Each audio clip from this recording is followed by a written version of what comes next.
अच्छा, हम अपनी चिंता कैसे दे सकते हैं परमेश्वर को? किसको पता ये वचन? कोई बता सकता है मुझे कि हम अपनी चिंता परमेश्वर को कैसे दे सकते हैं? पूरी दुनिया में ये तो प्रचार हो रहा है, अपनी चिंता परमेश्वर को दे दो या मुझे दे दो। परमेश्वर ने कहा हम अपनी चिंता कैसे दे सकते हैं? बताओ मुझे, कोई बता सकता है? हालेलुया। क्या कोई ये आंसर दे सकता है मुझे कि हम अपनी चिंता परमेश्वर को कैसे दे सकते हैं? जैसे अपन जय मसीह की। अपना सब कुछ उसके हाथों में दे देना, कैसे? अपना सब कुछ आत्मा में चलना। अच्छा, चलो इन्होंने तो ऐसे कहा। हाँ, ये लड़की। जय मसीह की पापा जी। जय मसीह की। ਪਾਪਾ ਜੀ ਆਪਣੇ ਹਾਲਾਤਾਂ ਨੂੰ ਭੁੱਲ ਕੇ ਪਰਮੇਸ਼ਰ ਦੇ ਵਚਨ ਤੇ ਚੱਲ ਕੇ हाँ। ਪ੍ਰਾਰਥਨਾ ਵਿੱਚ ਰਹਿ ਕੇ ਪਰਮੇਸ਼ਰ ਨੂੰ ਆਪਣਾ ਦੁੱਖ ਹਾਲਾਤ ਛੱਡ ਕੇ ਪਰਮੇਸ਼ਰ ਦੇ ਉੱਤੇ ਤੇ ਪਰਮੇਸ਼ਰ ਤੇ ਵਿਸ਼ਵਾਸ ਕਰਕੇ ਕਿ ਉਹ ਸਾਡੇ ਹਾਲਾਤਾਂ ਨੂੰ ਖਤਮ ਕਰਨ ਵਾਲੀ ਨੇ। ठीक है, ओके।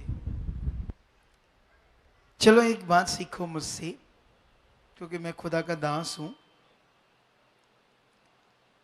आप जानते हो जैसे एक बच्चा होता है ना, घर में बच्चा, तो उसका मम्मी पापा होता है। अगर उसकी फीस आ जाती है, फीस स्कूल की पर्ची, तो उसको लेकर घर में बैठा है, खाना नहीं खा रहा है, सोच रहा है फीस कहाँ से दूंगा। ऐसे करता है बच्चा। क्या करता है बच्चा? बैग आते ही फेंक देता है और पर्ची फड़ाता है, ये पकड़ो फीस आ गई जी। क्योंकि उसको पता है देने वाले ये है, मैं नहीं हूं। इसको कहते हैं अपनी चिंता नहीं। उसको मेरी चिंता करने वाला कौन है? उसको पता मेरा बाप, मेरी मम्मी पापा है, वो है।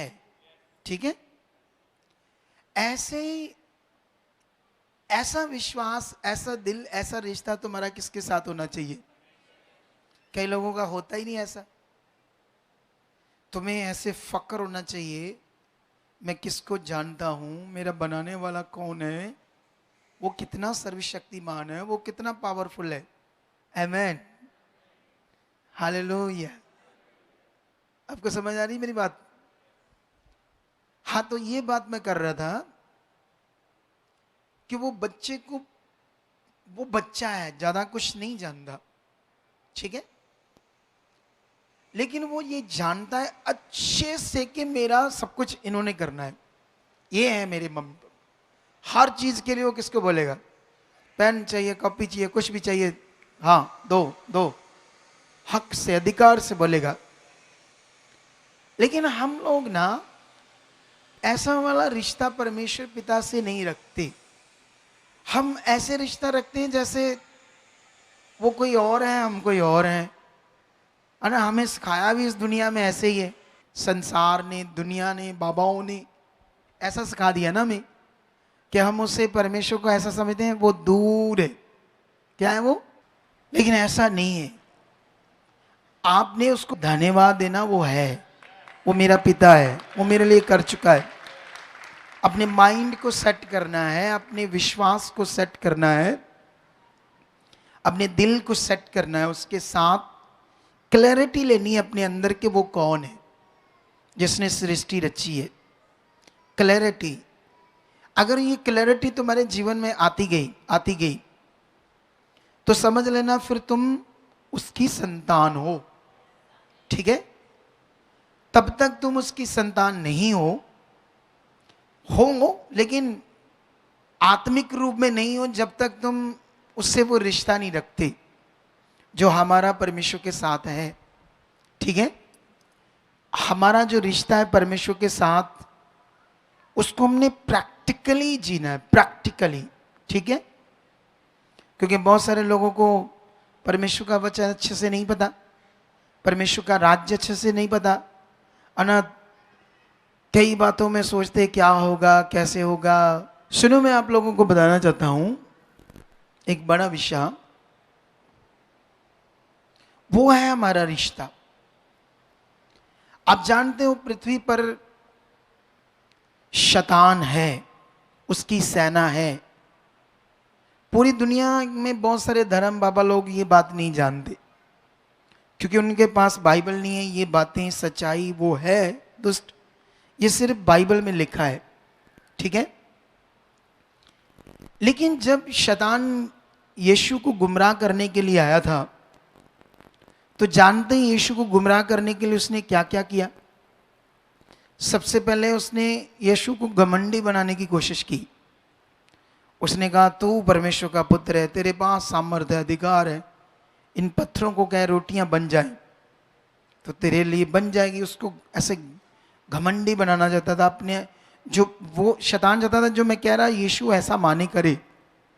फिर उसको पल भर में जगत दिखाए, वैभव दिखाए और कहा ये सब कुछ मेरे वश में है, अगर तू मुझे दंडवत करेगा तो सारा पैसा धन दौलत चीज़ें तेरी हो जाएगी, क्योंकि ये मेरी है, मेरे पास है, मेरा अधिकार है इन पर। उससे ये क्लैरिटी मिलती हमें, ये क्लैरिटी मिलती हमें कि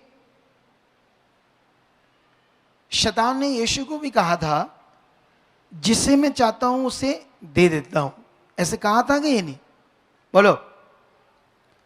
ये सब बादशाहियां, राज्य, वैभव, भड़क, पैसा, धन, चीजें, ये मेरे वश में है, जिसे मैं चाहता हूं उसे दे सकता हूं।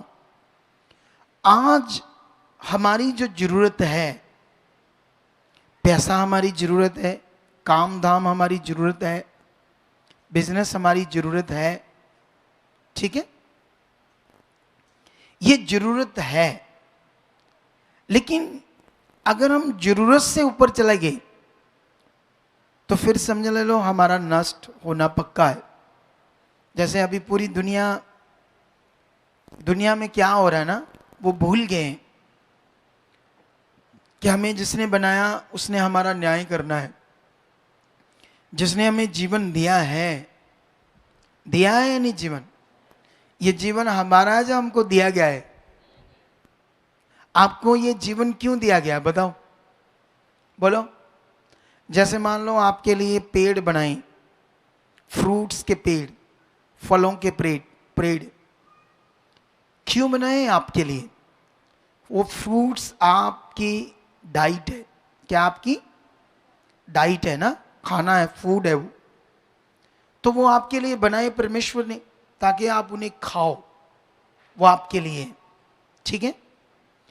परमेश्वर ने ये शरीर, सांस, जीवन क्यों दिया हमें? इसलिए कि उसने हमें इसलिए दिया था कि हम जिएं। इस जीवन को जिसने हमें बनाया उसके साथ जिएं, जैसा वो चाहता है वैसा करें, ठीक है। लेकिन दुनिया तो भूल गई, भटक गई, हमारा बनाने वाला कौन है। तो अभी पृथ्वी पर तो बहुत गड़बड़ है ना, खतरनाक गड़बड़ को हम देख रहे हैं। बनाने वाला एक है, लेकिन दुनिया लाखों समझती उससे, मनुष्यों की पूजा कर रही, पता नहीं क्या क्या मटेरियल, क्या क्या चीजें। लेकिन याद रखना, जिसने हमें पैदा किया, क्यों किया? सबसे पहले वो मकसद हमारे अंदर चाहिए। वो मकसद है आत्मिक, वो मकसद है आपकी रियल लाइफ, आपकी पीसफुली लाइफ, आपके बेस्ट के लिए वो बात है। जब तुम्हारे अंदर वो बात पता नहीं है, तुम फिजिकल हो, शरीर में हो, तुम पृथ्वी पर वो चीजें कर रहे हो जो सैतानिक है, शैतानी चीजें, वो तुम्हारे हर दिन को नष्ट कर रही है। वो सैतानिक चीजें, तुम्हारा शारीरिक जीवन, फिजिकल स्वभाव, नशे करना, गलत करना, धोखा देना, गलत चीजें करना, ये तुम्हारे जीवन को नष्ट कर रहा है। जिसने तुम्हें जीवन दिया है वो तुम्हें देख रहा है, उसने तुमसे हिसाब लेना है इस जीवन का, ठीक है। क्या लेना है? लेना है ही नहीं, लेना है ना। उसने हमको जीवन दिया था, इसलिए पैदा किया था कि हम उसकी इच्छा में चले, वो जो कहता वो करें, ठीक है। और वो है ना, जैसे हम माता पिता होते हैं, हमारे बच्चे होते हैं, तो हम अपने बच्चों को बहुत बार डांटते हैं। कभी वो कोई चीज़ पकड़ते हैं जब छोटे होते हैं, वो जहाँ प्लग होते हैं ना, करंट होता है, उसमें कोई लोहे की चीज़ डालने लगते हैं, हम फटाफट भाग कर पकड़ते हैं, क्योंकि वो बच्चे, उनको नहीं पता कि इससे वो करंट लगेगा, उनके साथ बड़ा बुरा हो जाएगा। वो बहुत बार इधर उधर की चीज़ें करते हैं, फिर बड़े होते हैं, फिर बड़े होकर भी कुछ ऐसी चीज़ें करते हैं जो उनको पता नहीं ये गलत है ना। हम रोकते हैं, उन्हें समझाते हैं, फिर वो दोस्त बनते हैं, उनके स्कूल जाते हैं, कॉलेजेस जाते हैं, तब भी माता पिता क्या कर रहा है? समझा रहा है, देख रहा है, क्योंकि हमें पता है उनके लिए सही क्या है। बोलो, क्या पता है? हमें पता है, जब तक उन्हें खुद अपने आप सही और गलत को पहचान करना समझना नहीं आता, सही क्या है गलत क्या है, जब तक उन्हें खुद समझ नहीं आता, खुद, ठीक है, तब तक हम उसको क्या करते हैं? समझाते हैं, उनकी देख रेखा करते हैं, ध्यान रखते हैं। ऐसे ही हमारा परमेश्वर है, ठीक है। वो तो एक आत्मा है। परमेश्वर क्या है? एक स्पिरिट है। तो स्पिरिट है तो तुम्हें दिखता नहीं है परमेश्वर, ठीक है ना। तो दिखता नहीं है तो तुमसे बात तुम समझ नहीं पाओगे उसकी, या तुम आत्मा में नहीं हो, अभी वहां तक के लेवल के नहीं हो। तो इसीलिए परमेश्वर क्या करता है? अपने दासों को, अगुए को खड़ा करता है तुमसे बातें करने के लिए। हालेलुया। परमेश्वर क्या करता है? एक दास को खड़ा करता है तुमसे बात करने के लिए, तुम्हें सही डायरेक्शन देने के लिए, तुम्हें सही वे देने के लिए, ताकि तुम्हें समझ आए करना क्या है। कुछ लोग होते हैं इस बात को ध्यान रखते हैं, कुछ लोग उन बातों पर मन लगाते हैं, और कुछ लोग होते हैं नहीं लगाते। क्या करते हैं कुछ लोग? मन है ना आपको अपना, बोलो, अपना मन, अपनी समझ, अपनी सोच, अपना तरीका। कुछ लोग होते हैं सिर्फ कामों तक होते हैं। कहां तक? हमारा बस काम हो जाए, सिर्फ काम तक सीमित है। अरे जिस परमेश्वर ने तुम्हारा काम करना है, सोचो अगर तुम उसे पाने के ध्यान रख लो, उसकी इच्छा में चलने की ध्यान रख लो, वो तुम्हारे साथ क्या कर सकता है? सोचो, सोच कर देखो ये बात। ये बड़ा विषय है, इतना बड़ा विषय है। सुनो, मैंने यहां देखा डॉक्टर्स ने जवाब दे दिया। क्या दे दिया लोगों को? कई लोगों के पास पैसा भी था, लेकिन फिर भी डॉक्टरों ने जवाब दे दिया, क्योंकि जो भी मेडिकल लाइन, ट्रीटमेंट, मेडिसन, जहां तक वो ट्रीटमेंट का इलाज है, वहां तक उन्होंने जब किया नहीं हुआ हल, तो उन्होंने कहा, हाथ खड़े कर दिए डॉक्टरों ने, जाओ ले जाओ। लेकिन जब वो हमारे पास आए, हम उनको समझा रहे हैं, सिखा रहे हैं, बता रहे हैं, वो भी परेशान है तो बात सुन रहे हैं, हम प्रे कर रहे हैं, उनके जी लेकर आ रहे हैं, ध्यान दे रहे हैं, तो उसके बाद वो बंदा जिसको डॉक्टरों ने जवाब दिया है, वो बच जाता है, उसकी बीमारी ठीक हो जाती है। सोचो, जो काम पैसा नहीं कर पा रहा था, उसको परमेश्वर ने किया। जिसको मौत होनी थी, उसकी मौत से भी बाहर आया। सोचो वो कितना बड़ा परमेश्वर है। तो ये बात तुम्हारे मन में कितनी है? तुम इस बात को कैसे ले रहे हो अपने जीवन में कि उस बंदे को परमेश्वर मौत से बाहर ले आया? वाह, मैं जानना है, मुझे बढ़ना है, मुझे आगे बढ़ना है। लेकिन कुछ लोग होते हैं बस बैठे चुप करके, सुना, बस एक ही दिमाग में बात है। जैसे अभी कुछ लोग 10 बजे आगे के आज पापा जी ने आना है ना, बड़ा चालाक दिमाग होता है ना कई बार। आज ज्यादा लोग नहीं होंगे तो आज कहेंगे प्रे कर दो हमारी, सुनो तो ध्यान दो। वो ऐसे भी लोग हैं, जैसे मान लो 10 बजे आके बैठ गए, उनको पता पापा जी ने इधर देख रहे हैं, पीछे देख रहे हैं, मतलब उनका ध्यान है कब आएंगे, कब आएंगे, कब आएंगे, कब आएंगे, कब आएंगे, ऐसे ध्यान है। आप मेरी बात समझ रहे कि नहीं समझ रहे? क्या यहां हो रहा है, क्या प्रेयर चल रही है, उसको कोई ध्यान नहीं। अभी भी मैं जो सिखा रहा हूं, उसको भी इतना सुनने का ध्यान नहीं है दिमाग में। बस मिल जाएं, मेरी बात सुने, प्रे करें, मेरा काम करवा दे, बस इतनी सोच है। जबकि काम होना ही होना है। बोलो, क्या होना है? काम तो हो ही जाएगा। मैं तुम्हें बताना चाहता हूं परमेश्वर का लॉ, कौन सी चीज? परमेश्वर का लॉ, जैसे पासपोर्ट बनाने का लॉ, आधार कार्ड बनाने का लॉ, है ना। चलो मुझे ये बताओ, जैसे मान लो हमारे गांव में एक डिपू है, तो तुम्हें 3 दिन में आधार कार्ड चाहिए। कितने दिन में? 3 दिन में। तो तुम उसको जितने मर्जी पैसे ले ले, चाहे 10, 15, 20 हजार ले ले, मुझे 3 दिन में बना दे। बना देगा? आप बताओ, बना देगा? डिपू वाला 20,000 दे दो, फिर बना देगा? इसको नहीं पता, बना देगा कि नहीं? पैसे लेके बना दे। तुम्हें पता है? आप बताओ, पैसे लेकर बना देगा डिपू वाला 3 दिन में? पैसा जो है हो ਜਾਂਦਾ ਜੇ ਵਾਦਾ ਘਟਾ ਬਣਾ ਹੈਂ? ਬਣਾ ਵੀ ਦਿੰਦੇ ਨਹੀਂ ਦਿੰਦੇ है, ਬਣਾ ਵੀ ਦਿੰਦੇ ਆ बना भी देंगे 3 दिन में। ਹਾਂ आप बताओ, नहीं पता नहीं आपको? अच्छा ठीक है, सुनो अभी ध्यान दो। यहां एक विषय था जो तुम्हें मैं समझाने की कोशिश कर रहा था। वो विषय ये था कि तुम्हें ये पता होना चाहिए कि डिपू पर कभी कोई आधार कार्ड नहीं बनता, ये कानून ही नहीं है। अरे सेंस रखो तुम लोग, क्या रखो? कभी डिपू पर कोई आधार कार्ड बनता है? आधार कार्ड बनता है आधार कार्ड ऑफिस, जहां वो बनता है, ये लॉ है, दूसरी जगह नहीं बनता। आई सेंस समझ गए में कि नहीं आई? बोलो, आई ना। एक लॉ है, एक कानून है कि कहां बनना, कैसे बनना, क्या प्रोसेस है, उसी हिसाब से बनना है, कोई दूसरा तरीका नहीं है। इसी तरह खुदा जिसने दुनिया रची है, उसके स्पिरिचुअल लॉ है, कानून है, जो तुम्हें समझने हैं। उसके आत्मिक कानून क्या है, तुम उसे मानोगे तो बेस्ट जीवन। हालेलुया। क्या जीवन तुम्हारा? अब समझना किसने उसको? तुम्हें। तो बहुत सारे लोग कहते, हाँ जी ठीक करो सानू, कृपा करो साड़ी ते, भला कर दो साडा। हाँ जी तुम एक जी संडे आए ही? नहीं संडे ते आपां गए ही किते, काम बड़े सी सानू।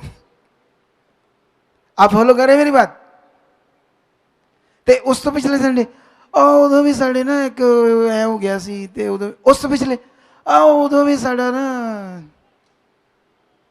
कमाल है आपकी। आप सोचने वाली बात है ना, इंसान के बारे में सोचो। अरे मैं कल एक उदाहरण दे रहा था, वो उदाहरण थी कि अगर तुमने फॉरेन जाना है, बड़ी country, England, America, Australia, New Zealand, ऐसी कंट्री में, और तुम अब तैयारी में हो वीज़ा लेना अपनी, या आपकी गवर्नमेंट जॉब लगने वाली है। अच्छा, आपको कहीं शादी आ गई, कुछ काम आ गई, रिश्तेदारी आ गई, ये वो, तुम जाओगे उधर? छोड़ दोगी? क्यों? क्योंकि तुम्हारे दिमाग में क्या है, मेरा वीज़ा के लिए मुझे सबसे पहले अपना देखना है। कोई बात नहीं। अरे तुम्हारे दिमाग में फॉरेन में जाना, बड़े देश का वीज़ा लेना एक बड़ा महत्व है, एक इंपॉर्टेंस बात है, एक बड़ा प्रॉफिट का विषय है, लाभ का विषय है। अच्छा मुझे ये बताओ, ठीक है फॉरेन जाना, ये करना, बिजनेस करना, जॉब करना, ठीक है, जिंदगी लिए तो है ये चीजें, लेकिन क्या तुम्हें वो चीजें तुम्हें बचा सकती है एक्सीडेंट से, मौत से? बोलो, तुम्हारा पैसा तुम्हें बचा सकता है? नहीं बचा सकता ना। तो फिर तुम किन चीजों के पीछे भाग रहे हो जो चीजें तुम्हें बचा नहीं सकती, तुम्हें सेफ नहीं कर सकती? लेकिन तुम्हें जिससे सेफ होना है, जिससे तुम्हारा जीवन बचना है, जिससे तुम्हारी सुरक्षा आनी है, तुम्हें पैसे चाहिए, वो भी मिल जाएंगे। खुदा ये नहीं कहता मैं नहीं दूंगा, तुम्हारे मसले हल नहीं करूंगा। तुम्हें पता होना चाहिए, हीरा, एक हीरा, इतना सा हीरा, मैंने एक बार एक हीरे के बारे में न्यूज़पेपर में पढ़ा था, लिखा था 500 करोड़ एक हीरे के बारे में, एक पत्थर के बारे में, पत्थर ही है ना वो, कांच का, और उसका नाम था ब्लू डायमंड। मैं हैरान था, इतना सा टुकड़ा 500 करोड़ रुपए का। तो जिसने बनाया उसने एक थोड़ी बनाया यार, ऐसे लाखों हीरे बना दिए परमेश्वर ने।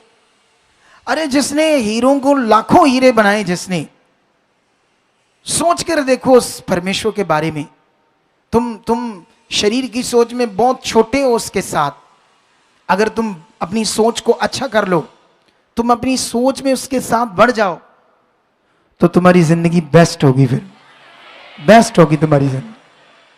हालेलुया। इसके लिए है ना, जैसे एक भरोसा, एक उसको जानना, वो है, वो मेरा है, ये दिल में आना वो मेरा है, मैं उसका हूं, ये जानना। कभी कभी कुछ दूसरी जातियों से लोग आते हैं, जो जाति किसी, कोई जाति परमेश्वर ने बनाई, ये पृथ्वी पर बनी है। बोलो, ये ऊंची जाति है, ये उससे नीची है, नीची नीची, ये दूसरा है, ये शेड्यूल कास्ट, ये एसटी है, छोटी जात है। ये तो मनुष्यों की बातें, इंसानों की बातें। उसने तो सबको एक समान बनाया, सबको एक ही ऑक्सीजन से जिंदा है, एक बराबर सबको ऑक्सीजन आती है, सूरज की रोशनी एक बराबर आती है, बारिश सबके ऊपर एक समान होती है, एक ही आसमान के नीचे है, एक ही पृथ्वी के ऊपर जीते, एक ही पानी है जो हम सब पीते हैं। हालेलुया। उसने हमको एक समान बनाया, लेकिन मनुष्यों ने पता नहीं क्या क्या बनाया। ठीक है, लेकिन अब विषय क्या यहां पर, तुम्हें यह समझना है उससे। जैसे हम जब नए नए आते ना, एक नए नए जब लोग इधर आते ना, एक अजीब सी शर्म फील करते हैं। अच्छा, मैं चर्च जाऊंगा, किसी को पता ना लग जाए मैं चर्च गया, क्योंकि यीशु से मैंने चिट्टा लिया थोड़ा सा पीने के लिए। हाय, जो कि उन्हें पता लगा यीशु तो चिट्टा लिया, हाथ लिबड़ गए, सिर लिबड़ गया, चिकड़ना। अरे क्या बात है, अजीब बातें है ना ये शारीरिक। कई लोग डरते डरते इधर आते हैं, उसको ना पता चल जाए उसका, क्यों ऐसा, क्यों ऐसा, क्यों? दुनिया का अगर धर्म के हिसाब से आओ तो सबसे बड़ा धर्म यही है। अगर दुनिया में 750 करोड़ दुनिया है तो 400 करोड़ क्रिश्चियंस हैं। इससे बड़ा धर्म कौन है? दुनिया के सबसे रिच लोग और सबसे ज्यादा एजुकेटेड और साइंटिस्ट तक वो इस धर्म में। अगर धर्म के हिसाब से बात तो शर्म क्यों? फिर सबसे बड़ा धर्म तो फिर ये। वैसे ये धर्म नहीं है। बोलो, क्रिश्चियनिटी एक फेथ है, धर्म नहीं है। धर्म बोलते हैं स्पेसिकली जात को, ये जाति के लोग, ये जाति धर्म उसको बोलते। लेकिन क्रिश्चियनिटी कोई जाति नहीं है। बाइबल के अंदर कोई जात पात का विषय नहीं है। यहां विषय है सिर्फ एक फेथ। क्रिश्चियनिटी शब्द का अर्थ है एक फेथ। फेथ मनुष्यों का एक फेथ, एक धार्मिकता का फेथ। तुम एक धार्मिकता में आए हो, उस सर्वशक्तिमान की धार्मिकता जिसने दुनिया रची है। हालेलुया। कितने लोगों को मेरी बात समझ आ रही है? अब आपने करना क्या है यहां पर? जितना जल्दी उसको समझने में ध्यान दोगे उतनी जल्दी ज्यादा ब्लेस होंगे। मेरी बात समझ आ रही? तुम 2 साल से प्रभु में चल रहे हो, है ना? तुम कब से हो? 15 साल से। अब 15 साल में चलकर भी अगर परमेश्वर समझ नहीं आया वो कौन है, क्या है, उससे रिश्ता क्या है, तो अभी भी काम अधूरा है। बोलो, ये सबसे बड़ा विषय है। तुम्हारा मतलब है उसे जानना, समझना, उसकी सामर्थ्य को, उसकी पावर को, वो कितना सामर्थ्य है तुम्हारे अंदर, कितना उसके लिए ये बिलीव है, वो कितना पावरफुल है। तुम्हारे अंदर फेथ क्या आ चुका है ना? जैसे अभी तुम सारे लोग फेथ के ऊपर, तुम्हारे काम के ऊपर बात करते हैं हम, क्योंकि तुम सबको काम चाहिए। बोलो, चाहिए कि नहीं चाहिए? परमेश्वर से बिना कोई भी नहीं है यहां जिसको कुछ नहीं चाहिए। विद मी, मुझे भी चाहिए। बोलो, क्या चाहिए? आपको भी चाहिए, मुझे भी चाहिए परमेश्वर से काम। ठीक है, मुझे तो ये चाहिए, मैं बस उसके दानों वरदानों को प्रकट करना चाहता हूं, तगड़ा वाला दुनिया में। ठीक है, लेकिन अभी ये पॉइंट पर आपने ध्यान देना है, ये बड़ा जरूरी है। चलो हम बाइबल में चलते हैं और बाइबल के अंदर एक वचन पढ़ते हैं हम। मत्ती में जाओ, 15 का 21 मत्ती से यीशु वहां से निकलकर सूर और सैदा के प्रदेश की ओर चला गया। उस प्रदेश से एक कनानी स्त्री निकली और चिल्लाकर कहने लगी, हे प्रभु दाऊद की संतान, मुझ पर दया कर, मेरी बेटी को दुष्ट आत्मा बहुत सता रहा है। पर उसने उसे कुछ उत्तर ना दिया। तब उसके चेलों ने आकर उसे विनती की, इसे विदा कर, क्योंकि वह हमारे पीछे चिल्लाती हुई आ रही है। उसने उत्तर दिया, इजराइल के घराने की खोई हुई भेड़ों को छोड़ मैं किसी के पास नहीं भेजा गया। पर वह आई और यीशु को प्रणाम करके कहने लगी, हे प्रभु मेरी सहायता कर। उसने उत्तर दिया, लड़कों की रोटी लेकर कुत्तों के आगे डालना अच्छा नहीं। उसने कहा, सत्य है प्रभु, पर कुत्ते भी वह चूर चार खाते हैं जो उनके स्वामियों की मेज से गिरते हैं। इस पर यीशु ने उसको उत्तर दिया, हे स्त्री, तेरा विश्वास बढ़ा है, जैसा तू चाहती है तेरे लिए वैसा ही हो। और उसकी बेटी उसी घड़ी से चंगी हो गई। आमेन। आमेन। अभी हमने एक वचन सुना बाइबल के अंदर, एक कनानी स्त्री। सुनो ध्यान से। पॉलिसी ये थी खुदाबंद की, परमेश्वर की, कि जब यीशु पुत्र, परमेश्वर का पुत्र जब पृथ्वी पर आया मनुष्य बनकर, तो वो सिर्फ इज़राइल के लिए आया। किन के लिए? पॉलिसी ये थी कि अभी अन्य जातियों के लिए कोई भी विषय नहीं था, कोई भी अन्य जातियों के लिए आशीष नहीं थी। सिर्फ पहले खोई हुई भेड़ें, जो शुरू से ही परमेश्वर के लोग थे, जो परमेश्वर पर ही भरोसा रखने वाले थे, वो भटके हुए थे, उन्हीं के लिए यीशु सबसे पहले आया था। ठीक है। ये कनानी स्त्री वो है जो पत्थर मिट्टी की चीजों को ईश्वर मानने वाले लोग, जैसे आप में से भी ऐसे कितने लोग होंगे ना जो यही चीज करते थे, जिन्हें ये नहीं पता था कि परमेश्वर एक स्पिरिट है, वो एक आत्मा है, वो एक पॉजिटिव एनर्जी है, उसको कोई बना नहीं सकता। वो पत्थर मिट्टी या तस्वीर ऐसी चीज नहीं है। हालेलुया। समझ आ रहा है या नहीं आ रहा? अब ये फेथ तुम्हारा बढ़ा तो तुम्हारा भला होगा। अगर तुम्हारा ये फेथ नहीं बढ़ा, तुम इस बात पर ध्यान नहीं दे पाए, इतनी बड़ी ज्ञान को, सच्चाई को अपने मन में नहीं पकड़ पाए, तो हो सकता है हमारी प्रार्थना से थोड़ा बहुत तो भला हो, लेकिन बीच में तुमने मन नहीं फिराया तो शैतान तुम्हारे काम को रोक सकता है। दुष्ट तुम्हें पहले से बड़ा हालातों में फंसा कर रखा है। दुष्ट जो है, शैतानी आत्माएं, वो मनुष्य को उनकी बुद्धि बंद करती है, परमेश्वर से दूर करती है, आपके कामों को रोक देती है। यह बात था कि अगर तुमने ध्यान नहीं दिया तो वो आपके काम को रोक देंगी, तुम्हारा मन खराब कर ली, तुम्हारा काम नहीं होगा यहां से, ऐसी चीज। दुष्ट ये चाहता है कि तुम कभी भी परमेश्वर को जान ना पाओ, समझ ना पाओ। लेकिन जो कनानी स्त्री थी वो अन्य जाति थी, पत्थर मिट्टी ऐसी चीजों को मानने वाली। उसकी बेटी के अंदर दुष्ट आत्मा थी जो उसे मार रही थी, नष्ट कर रही थी, दुष्ट आत्मा। लेकिन उस स्त्री को प्रभु के बारे में पता चल गया था ये कौन है। ये बात याद रखो। कितनों को बात मेरी समझ आ रही? उसने इतना सुना, इतना समझा, इतना जाना कि प्रभु यीशु के मसीह के बारे में उसको अच्छे से पता चल गया। तो जब वो आई, पुकार कर कहने लगी, पीछे से भीड़ थी, कि प्रभु मेरी बेटी को बचा, चंगा कर इसे। लेकिन यीशु मसीह ने पॉलिसी अकॉर्डिंग ये कहा कि मैं इज़राइल की खोई हुई भेड़ों के छोड़ किसी और के लिए नहीं भेजा गया। ठीक है। और यीशु मसीह को फिर भी वो कह रही है, नहीं प्रभु तू इसे चंगा कर, तू कर सकता है, तू महान है। फिर उसने एक शब्द बोला कि मैं बच्चों की रोटी कुत्तों के आगे नहीं डाल सकता।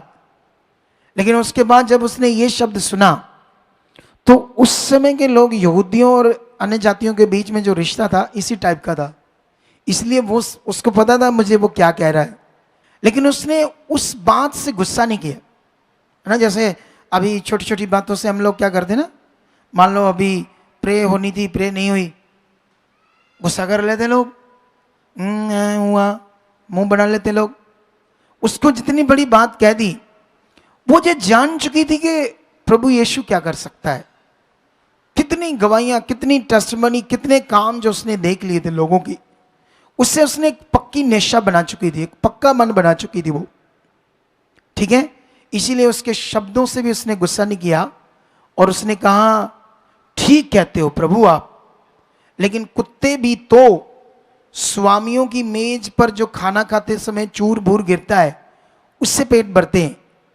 जब उसने ये बात कही तो यीशु मसीह उसकी विश्वास दिल निष्ठा को देखकर हैरान हो गया, हैरान हो गया।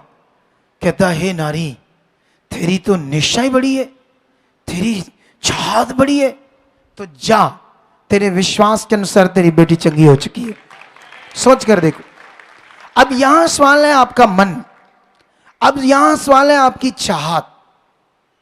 क्योंकि अगर आपके अंदर ये है, एक लोग होते हैं इधर आए, हाँ जी प्रे कराओ साड़ी, ठीक करो जी सानू, कुछ दिमाग नहीं रखते, कुछ सोच नहीं बनाते, कुछ पकड़ नहीं करते क्या करना है, बस सिंपल आए गए चले गए, आए गए चले गए, थोड़ा बहुत कभी विश्वास कर लिया, थोड़ा बहुत धन्यवाद कर लिया, है ना। जैसे मान लो आपको मौका मिल गया कनाडा जाने का, तो उसमें जितनी चीजें कनाडा जाने के लिए, जितने डॉक्यूमेंट्स, जितने साइन, जितना टाइम, कुछ भी करना है सारा करोगे या आधा करोगे? एक भी छोड़ोगे छोटा सा भी पॉइंट?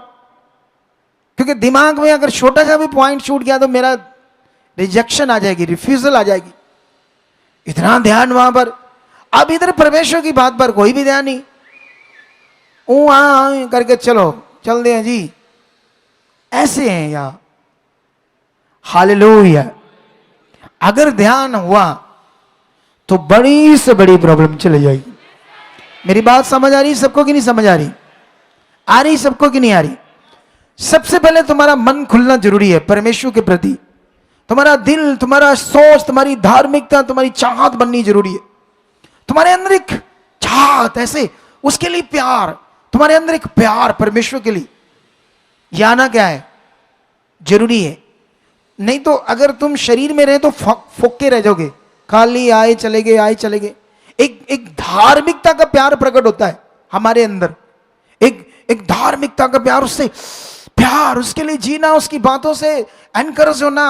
धन्यवाद वो है, कोई भी बात हो, कोई भी विषय हो, ये सीखना है तुम लोगों। ये फेथ का विषय है, ये भरोसे का विषय है उस परमेश्वर के ऊपर जिसने दुनिया रची है। हालेलुया। कितने लोगों को मेरी बात समझ आ रही है? सबको आ रही है?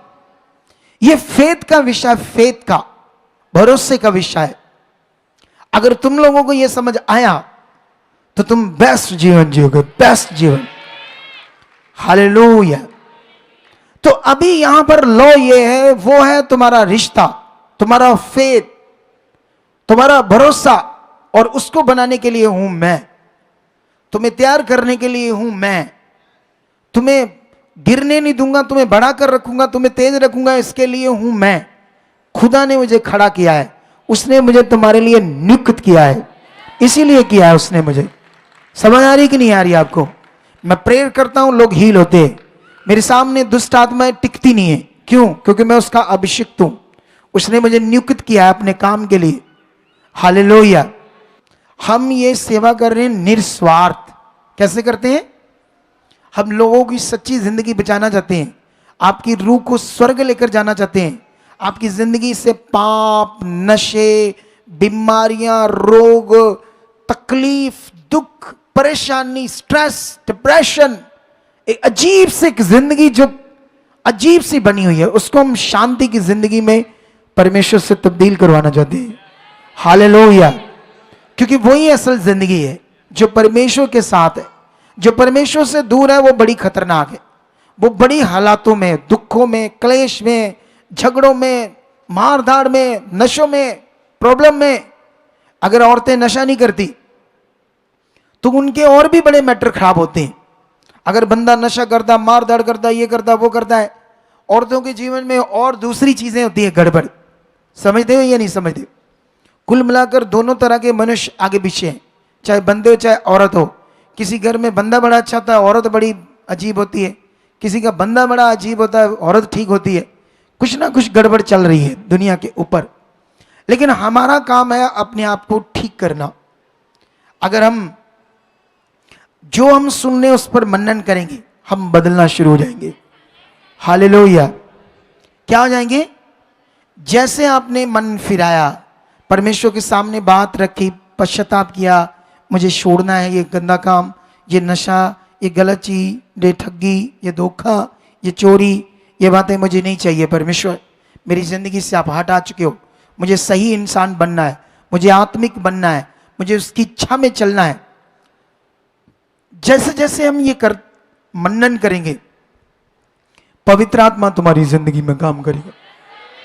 तुमने देखा कैसे वो कनानी स्त्री के लिए चिंगाई नहीं थी, उनके लिए नहीं थी, इजराइलियों के लिए सिर्फ आया था यीशु।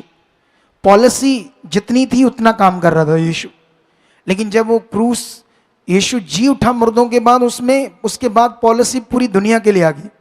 किसमें आ गई? जब पहले तो सिर्फ इजराइलियों के लिए थी। हालेलुया। बाइबल में तुम बड़े बड़े मिरेकल, बड़ी बड़ी बीमारियां, बड़े बड़े हालातों से जब लोगों ने छुटकारा पाया तो उसके लिए उनका फेथ नजर आता है। क्या नजर आता है उनका?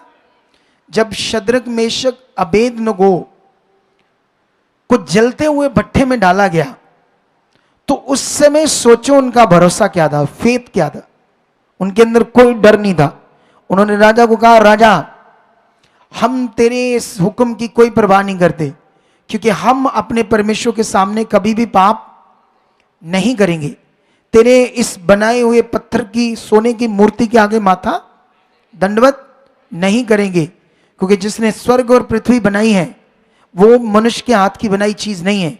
लेकिन राजा कहता, डालो इनको 7 गुना तेज करो आग के भट्ठे को। लेकिन क्या वो आग का भट्ठा सामने जलता हुआ नजर आ रहा? उन्हें डर था, क्योंकि उनका भरोसा किसके ऊपर था? तुम्हारा किसके ऊपर है? कैसा वाला? हालेलुया। मेरी बात समझ में आ रही कि नहीं आ रही? लेकिन उनको देखो, उनका फेथ चेक करो। लेकिन उनको देखो, उनका फेथ चेक करो। कल ना हमने ना यूट्यूब पर 2 बहनें हैं बद्दी से, ठीक है? वो दोनों बहनें हैं, दोनों भाइयों के घर उनकी शादी हुई है। बड़ी क्लेश, बहुत कर्जा था उनके ऊपर, करोड़ों का कर्जा। इतना कर्जा, इतनी क्लेश उनके घर में, रोज लड़ाई लड़ाई झगड़ा, तलाकों तक बातें आ गई। उनको यीशु मसीह के बारे में पता चला तो यीशु मसीह में जब वो आए तो 4 साल ना, 4 साल यीशु मसीह में जाकर भी कुछ नहीं हुआ। क्यों नहीं हुआ? क्योंकि वहां एक तो मटेरियल देते थे, तेल पानी, चीजें भी ये यूज करो, और दूसरा उसके बाद शिक्षा थी, तुम्हारे कर्म, किस्मत, वही परीक्षाएं आती है, जो भी आता है परमेश्वर की ऐसी शिक्षा थी, वही जैसे संसार की। 4 साल में भी उनका वो हल नहीं हुआ। जब वो मेरी शिक्षा सुनने लगे, अच्छा एक फॉरेन से बहन है, वो ना कहती मेरी वाइफ को, खुदा की दासी को, कहती जब मुझे पापा जी को मैंने सुना, मुझे गुस्सा आ गया इन पर। मेरी वाइफ ने पूछा क्यों? कहती ये ऐसे कह रहे थे परमेश्वर किसी से बुरा नहीं करता। वो कहती ये कैसे पास्टर है? जब परमेश्वर ही सब कुछ करता है, बुरा भी कोई करता है, मारता है वो, चोटें भी वो लगाता है, सब कुछ वो करता है, तो ये कैसे करता है? आप समझ रहे हैं मेरी बात? कहते मुझे अजीब सा लगा इनका ये सिखाना कि परमेश्वर किसी के साथ बुरा नहीं करता। वो मतलब वो उस शिक्षा में रम गई थी। जैसे आपका दिमाग सेट हो गया दुनिया में, किसी का चिराग के ऊपर सेट हो गया, किसी का किसी चीज के ऊपर दिमाग सेट हो गया, वो जो दिमाग सेट हो जाता है नेगेटिविटी वैसा ही आपकी सोच को दबा देती है, वैसे आपको बना देती है। जब आप सही चीज सुनते तो आपको अजीब लगता है। क्या लगता है? जब उन दोनों बहनों ने सुना, उन्हें भी अजीब सा लगा, ये मास्टर जी क्या समझा रहे हैं, ये क्या बता रहे हैं, मटेरियल, ये तेल पानी कुछ नहीं होता है, ये चीजें कुछ नहीं है, ये परमेश्वर परीक्षाएं नहीं लेता है। कहती शुरू में तो हमको थोड़ा सा अजीब लगा, लेकिन कुछ हमारे दिमाग में सुनते हैं क्या कहता है। फिर उन्होंने सुनना शुरू किया और उनकी बुद्धि खुल गई। आज स्वर्गीय जीवन जी रहे, स्वर्गीय दोनों बहनें, पति भी बदल गए, नशे छूट गए, बुरे काम उनके छूट गए, करोड़ों का कर्जा उतर गया। मुझे याद है जब वो अपना बीज लाते थे ना महीने का, इतना लाते थे 50,000 60,000। अरे आते थे तो पैसे इतना लाते थे वो, हर महीने में जो अपना दशमांश निकालते थे इतना निकाल कर लाते थे। कितनी बरकत आई, सारा कर्जा उतर गया। कल मैं एक बात कर रहा था कि मैं खुदा का दास हूं, तुम्हारे ऊपर अगुआ हूं, अगर तुमने मेरी आज्ञाकारी की तो तुम बड़ी बरकत वाला जीवन जियोगी, ऐसे मैंने कहा। मैंने देखा मैं सारी प्रेयर खत्म कर दी, लास्ट में ले हैंड कर रहा था, वो चंडीगढ़ उन्हें वापस आना था, वो आगे चुप करके बैठी, दोनों उठी तक नहीं, पानी तक नहीं पिया, खाना तक खाने नहीं गई। तो ऐसे बंदों को ऊंचा नहीं करेगा परमेश्वर तो क्या करेगा। इधर कुछ लोग होते हैं बैठे बैठे पता नहीं 3 बार सुसु आ जाता उन्हें, चल फिर आए फिर बैठ गए, पता नहीं क्या होता है इनको है। मतलब ये पकड़ने वाला विषय है ना, क्या इधर उठ गए उधर फोन सुन। जब तुम सीख रहे हो तो फोन छोड़ दो, अभी जाकर फोन ही तो पकड़ना है तुमने, और क्या करना है, अच्छा कुछ तो करना नहीं है। एक कुछ समय तुम्हें मिला है आत्मिकता के लिए, खुदा की बात सुनने के लिए, परमेश्वर की बात सुनने के लिए, तो फिर उस समय ध्यान दो क्या करना है। हालेलुया। कितने लोगों को बात समझ आ रही है? तुम्हारे सामने देखो खुदा काम कर रहा है, तुम्हारे सामने कथा कहानी नहीं है, इतने बड़े रोगों से लोगों को छुटकारा मिल रहा है। मिल रहा है या नहीं मिल रहा है? जब मिल रहा है तो तुम उस बात को पकड़ो, मेरे लिए भी है, ध्यान दो, प्रेम करो, बात को पकड़ो, आगे बढ़ो, फिर देखो तुम्हारे साथ बड़े काम होते। कुछ लोग ये कर नहीं रहे, ये कर नहीं पा रहे, अपने जीवन से बाहर नहीं आ रहे, शरीर के जीवन से बाहर नहीं आ रहे, जिससे भला होना उस बात को पकड़ नहीं पा रहे। इसलिए कभी कभी कुछ लोगों के हालात लेट हो जाते हैं, काम लेट हो जाते हैं, कुछ हीलिंग्स लेट हो जाती है। ये कारण है उसका, ये कारण है। पता चला कि नहीं चला आपको? तो यहां पर हम जब बाइबल में देखा कैसे उस कनानी स्त्री ने गुस्सा नहीं किया यीशु की बात का, उसने कहा कुत्ते भी तो स्वामी की टेबल पर जो झूठ मूठ चूर बूर बचता है उसी से पेट भरते हैं। यीशु तो हिल गया उसकी बात सुन के, उसने कहा इसकी तो नेशा बड़ी है, तुम भी, तुम्हारा दिल भी ऐसे पकड़ करने वाला है तो फिर देखो बड़े काम होंगे तुम्हारे, बड़े काम। परमेश्वर के आगे रखो, मैं बढ़ चुका हूं, मेरा मन खुल चुका, मेरी मन की आंखें खुल चुकी, परमेश्वर मैं तुम्हारे लिए जी चुका हूं। अरे सैक्रिफाई करना सीखो, बलिदान करना सीखो अपने जीवन को परमेश्वर के लिए। रोमियो 12:2 में ऐसे लिखा, अपने शरीरों को पवित्र और जीवित बलिदान करके परमेश्वर को चढ़ाओ। अपने जीवन को, वो बहनों ने कल बलिदान चढ़ाया था परमेश्वर, वो आगे चुप करके बैठी रही कि खुदा के दास ने कहा हमने पूरा करना है, ये बात करके वो बैठी रही। सोच कर देखो, उन्होंने उस वर्ड को पूरा करना था जो परमेश्वर उन्हें दे रहा था। अरे जैसे मैंने कहा तुम भी अब जाओ खाना खुना खाओ, फिर उठी, अब पता नहीं उन्होंने खाना खाया या नहीं खाया, वापस चलेगी अपने बद्दी 250 किलोमीटर दूर, अपनी खुद गाड़ी चलाकर जानी थी उन दोनों बहनों ने। अरे उसका एक बेटा है छोटा सा, अभी हुआ है 6 महीने का, उसको छोड़कर आई घर, प्रभु से प्यार, हर संडे आ जाती है चंडीगढ़ से। तुम बड़े फल को देख सकते हो क्योंकि खुदा है, परमेश्वर है, वो जिंदा खुदा परमेश्वर है, वो मुर्दों में से जिंदा हुआ है, इसलिए वो पावरफुल काम करता है। अपने मन को पक्का करो, तुम्हें ये मन बनाना है अपना, ऐसे अच्छा वाला, फेथफुल वाला, उसकी बात को मानने वाला, वो जो कहता वो करने वाला, ठीक है। बीच में नेगेटिविटी कभी काम करती है, दुष्ट आत्मा हमारे मन को आगे पीछे करता है, हमें नॉर्मल करता है, दूसरे लोगों के द्वारा हमें ठोकर खिलवाने की कोशिश करता है दुष्ट, दूसरे लोगों के द्वारा हमें गलत सुसमाचार भी मिलता है, जैसे मिला ना कुछ लोगों को गलत सुसमाचार। जैसे सुसमाचार तो एक ही है, लेकिन कोई आपको आकर डाइवर्ट करेगा, इधर आओ उधर आओ, वो रॉन्ग सुसमाचार है। तुम्हें बढ़ना है सही से, हालेलुया।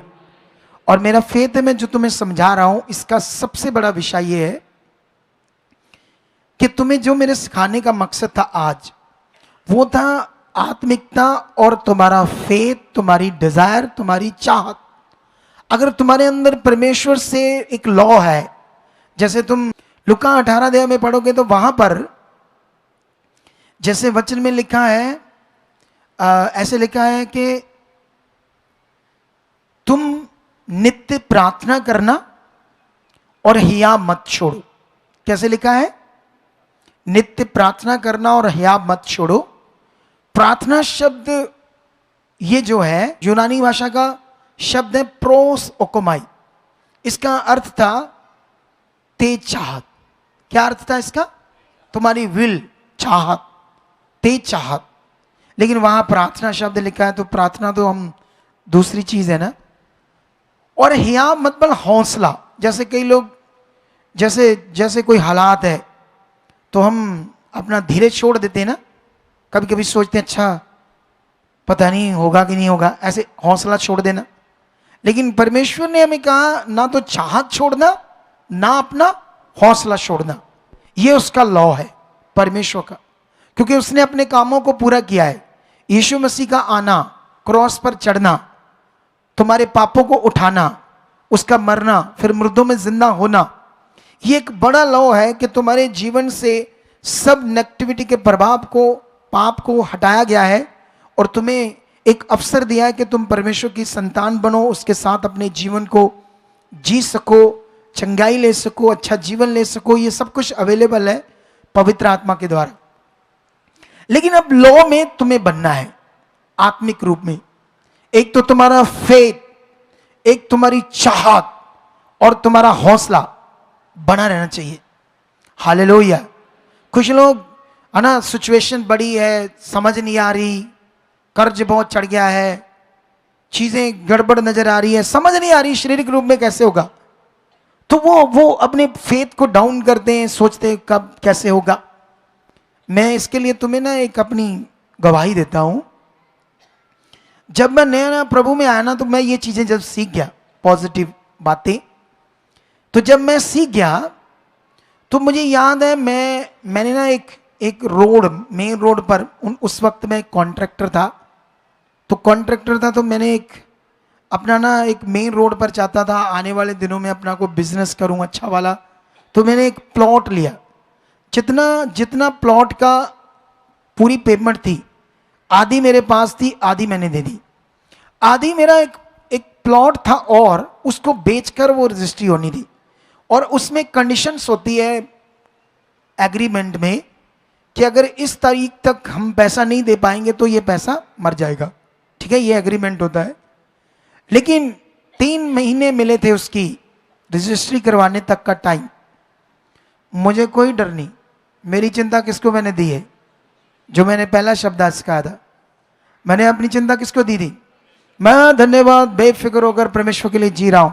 संगति में, धन्यवाद में, प्रार्थना में, बोने में, सब कामों में खुदा के साथ था। ठीक है, और बेफिक्र था।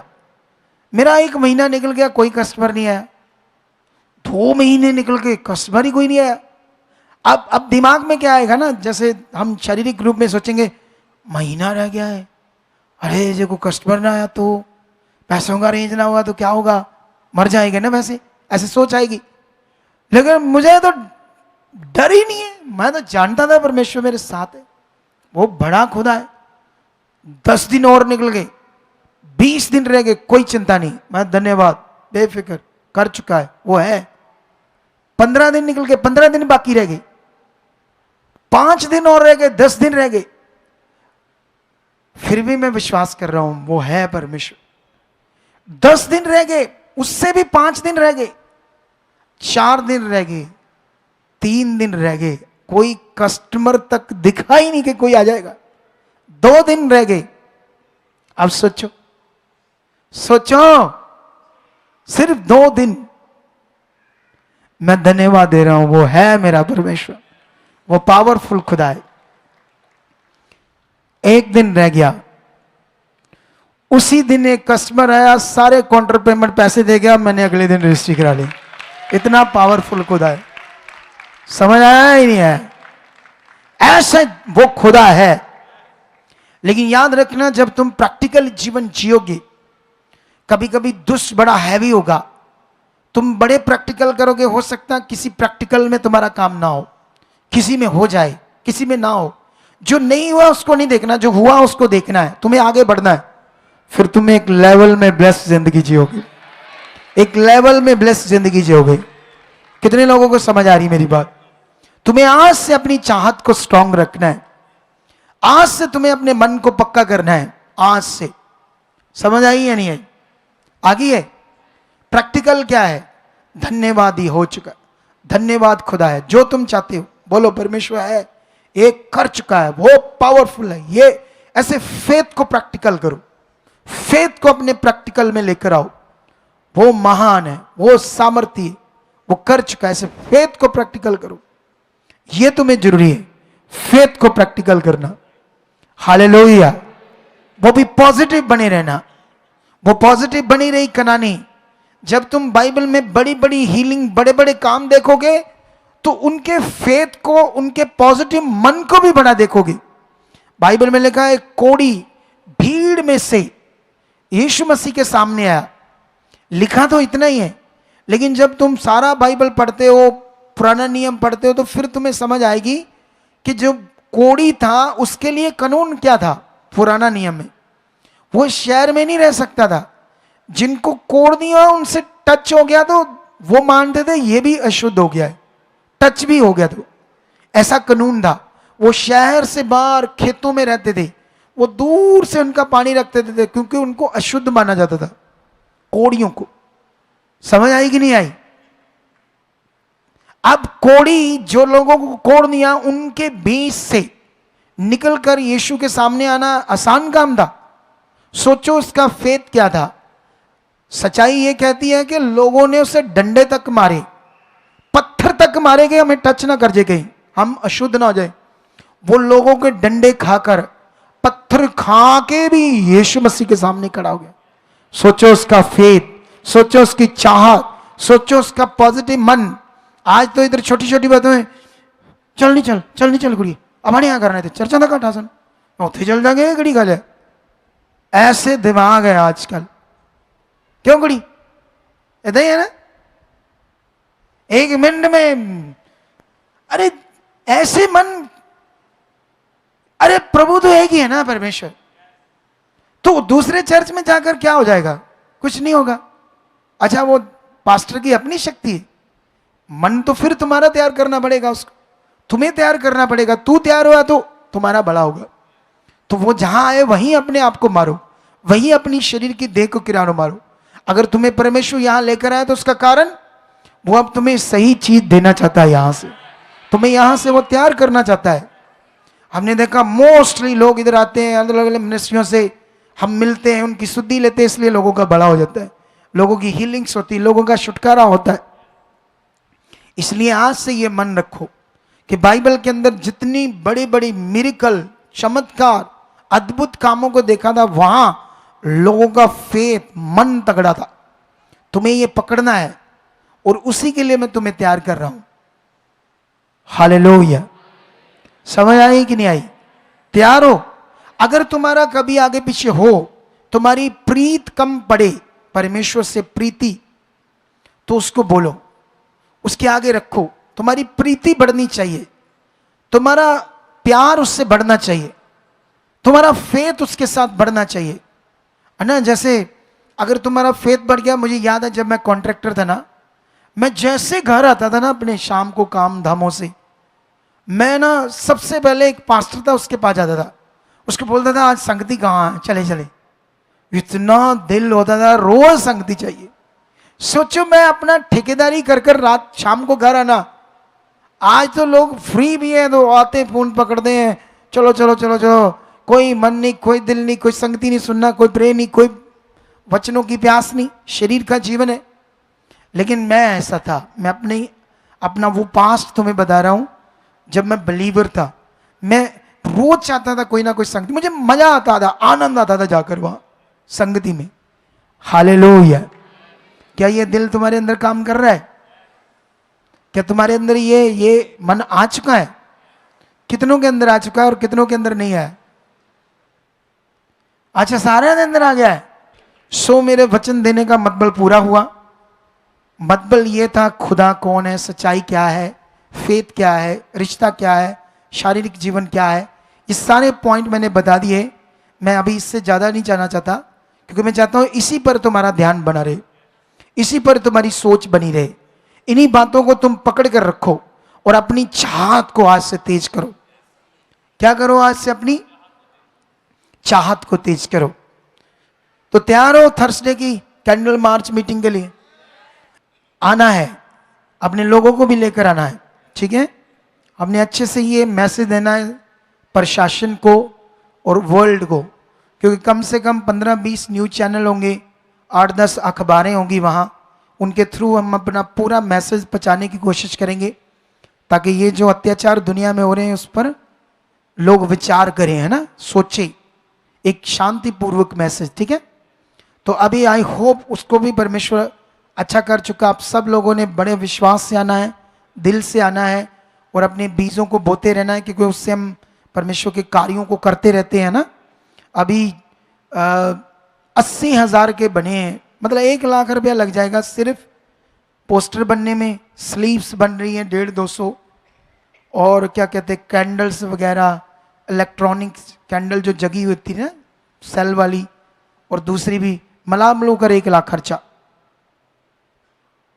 हालेलुया। सोचिए क्या पड़ गई है? इधर अलग से चाय पकौड़े लंगर, जो दिन में संगति का लंगर, शाम को जो भी पहुंचेंगे उनका सबका चाय पकौड़े ये लंगर, है ना।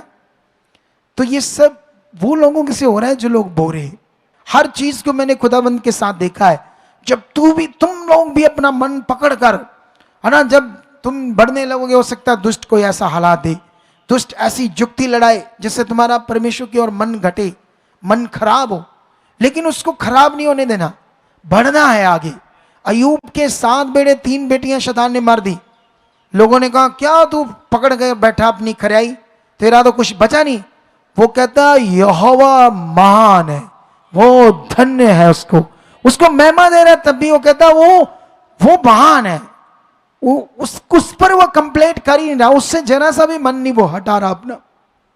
ये उसकी ताकत थी जिसकी वजह से परमेश्वर ने उसको, जितना वो अमीर था उस देश में, उससे अमीर कोई बंदा नहीं था, उससे डबल उसको बरकत दी, डबल। सोच कर देखो, ये होता हमारे फेथ का फल। जब छोटे छोटे हालात आ गए, कुछ चीजें हो गई, हम मन खराब करते हैं, फिर आते नहीं, ये हो गया वो हो गया। तो संसार में रहते कौन सा नहीं होता, बोलो। जब हम दुनिया में, तब भी तो सब कुछ हो रहा है गड़बड़, हालात आ रहे, रोग हो रहे, लॉस हो रहे, चीजें खत्म हो रही, गड़बड़ हो रही है। लेकिन जब परमेश्वर में आते हैं, ठीक भी हो रहा है, लेकिन बीच में दुष्ट कुछ चीजें गड़बड़ करने की कोशिश करता है, लेकिन डरना नहीं, फिर अगला समय ब्लेसिंग का होगा आपके लिए, ठीक है।